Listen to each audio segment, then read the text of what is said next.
I'm Chris Yvonne. And I'm Terry Graham, and we're the co-founders of the Minto US Open Pickleball Championships. And we're right here in Naples, Florida.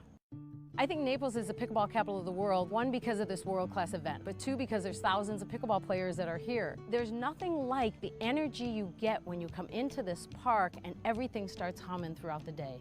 And we've worked in sporting goods a long time, and we've gone to a lot of different US Opens for those sports. The enthusiasm here is like nothing else.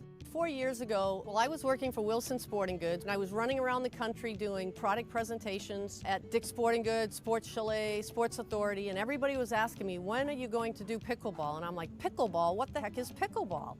I was intrigued by the sport of pickleball from a playing standpoint and really from a business standpoint. So she started looking into pickleball and producing a product for it, and then she went to the Nationals in Arizona and had this brainstorm that pickleball could use a really big event.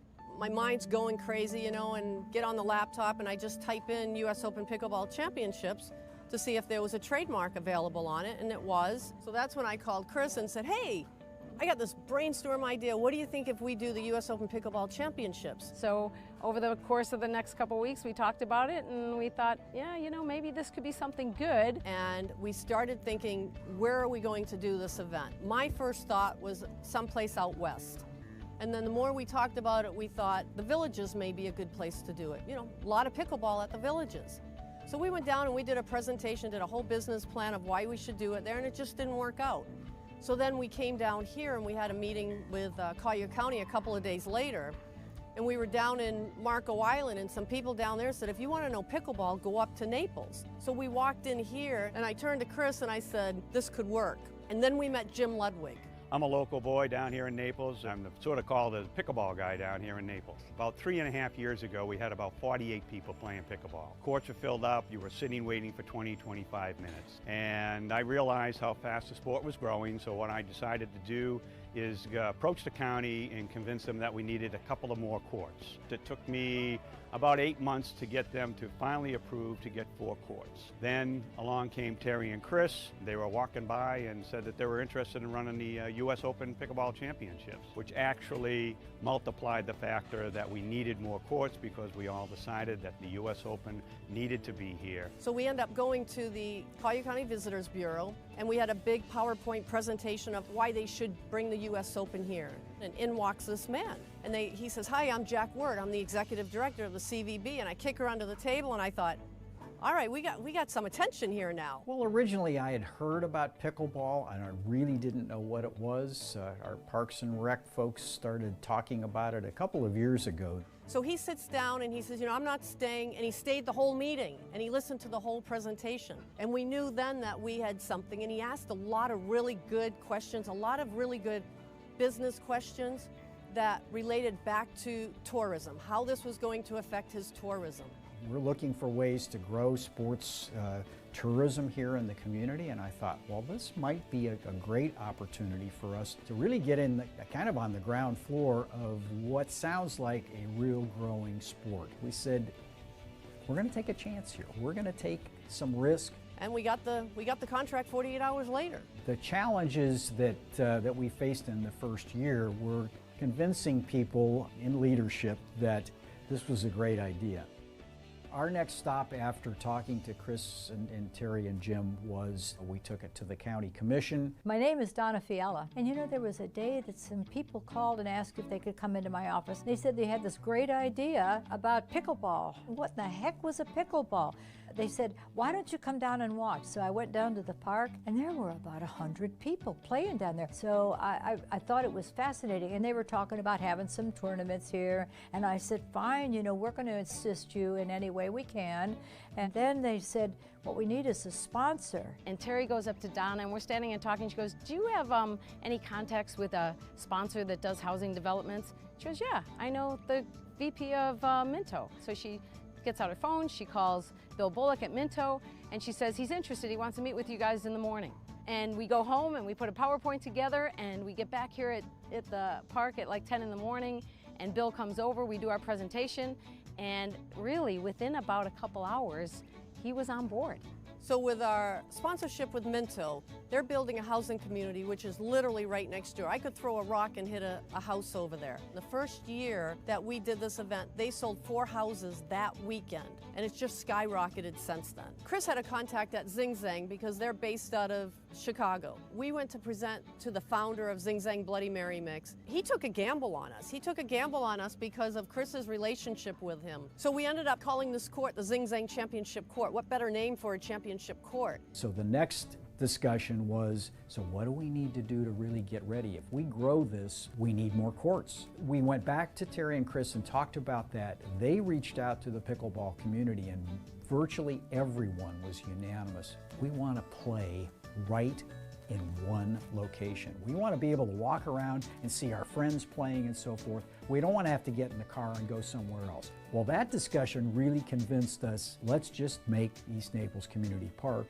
the best for pickleball play, rec play, championships, tournaments, whatever it might be, they're going to be #1. Collier County Parks and Rec, we have 74 parks, and this is one of our older parks. It was built in the late 80s, and so what we've done is repurpose some of our recreational amenities for pickleball, and what it's grown is into something fabulous. And it's good for the tourists, but it's also good for the locals. We have a lot of local play here. It's been great. One of the things we discussed early on is wherever we go, especially in a park like this, is we want to leave it better than we found it. The Minto pod over there used to be an old skateboard park. Our vision, as soon as we saw it, was like, this would make some really good pickleball courts. But everybody said, you'll never get that. You'll never get the county to change this into pickleball courts. So we kind of let it go. So we go to lunch one day with a couple of the county people and Donna, and we're all just sitting and talking about what our vision was. And all of a sudden, Donna says, you know, maybe we should change that skateboard park, take it out, put it in another park, and change it to pickleball courts. So again, we're kicking each other under the table going, what just happened here, you know? The changes in East Naples Community Park was truly a partnership between Parks and Recreation and sports tourism. It really has become a wonderful relationship because they see the value that we bring to the county, but we need them to be successful. The challenge was really just the unknown. Is this going to take off? Could we make this work? Could we make it profitable? Are the players going to back us up? We started traveling around so that we could meet players. I went up to Wisconsin and I met Dave Weinbach. And Dave's a great guy and I liked him right away, but his first thing was, I'm not coming unless the West Coast people come. I said, but Dave, there's going to be prize money and it's going to be the biggest tournament. He said, I don't care. He said, you're never going to get the West Coast people. But once we started marketing it down here and really throughout the country, you could just see the excitement build, the enthusiasm. And we started getting emails about it, and then it was on Facebook, and it just got bigger and bigger. Well, I'm excited to actually have all the great players come to my side of the United States. Yeah, there's a lot of buzz about it. It's going to be a historic event. And I'm pumped because it's the first big one on the East Coast. Rusty, I wouldn't miss it for the world. It's going to be great. We had a 3-year business plan on it. We were thinking, you know, maybe 500, 700, and 900 people. Well, the first year we had over 800 people playing it. The person who had the biggest smile on his face the whole tournament was Dave Weinbach. You guys, how are you feeling? Unbelievable! Pickleball turned out to be a true home run. It brought so many people immediately the first year. Who would ever think that 837 people would sign up to play in a very first ever tournament? My goodness, it was wonderful from all over the U.S. I think there were 37 states at the time, and I think it was 8 countries coming in to play pickleball.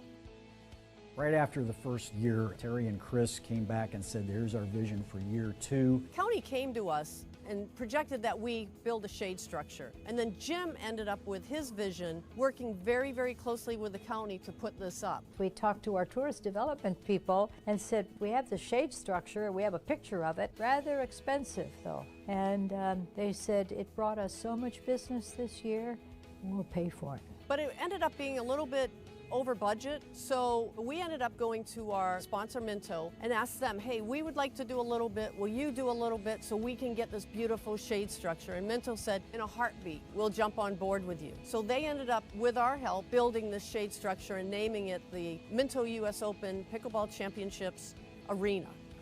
I can't think of any other place in the country that has this many pickleball courts, all deco turf, with this many people playing on a daily basis. Every morning there's a few hundred people playing. You have to wait for courts here to play, even though there's 40 courts right here. They want to come and play at the U.S. Open. You know, so it's a really big deal now. It isn't just a 7-day event. And now what's happening is we created the U.S. Open Pickleball Academy. So we've got the best instructor in the world, Simone Jardim, who teaches here constantly year-round. And she teaches lessons, they do leagues, they do destination camps. Naples is known for a lot of things. The wonderful restaurants, the beautiful weather, our beautiful beaches. But to be known as the place where the best pickleball in the world is played is just the greatest feeling in the world. Pickleball has benefited not only the county, but the local residents, the visitors, and the tourists that come in town.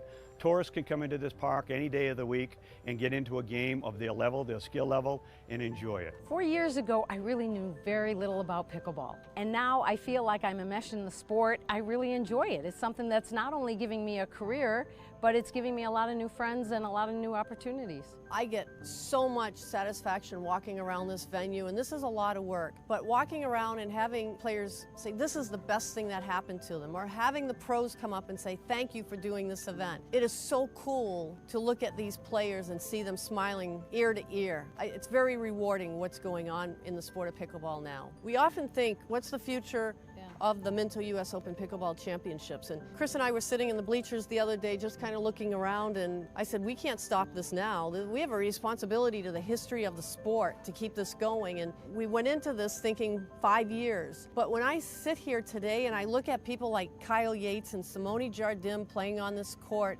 as well as all the other athletes, we have a commitment now to the sport and to the players of this sport to keep this event going and to take care of the name U.S. Open. And it really has now become not just one event, but multiple events leading up to the U.S. Open Championship, and now the year-round academy, bringing people literally from all over the world to learn about this sport, has put real credence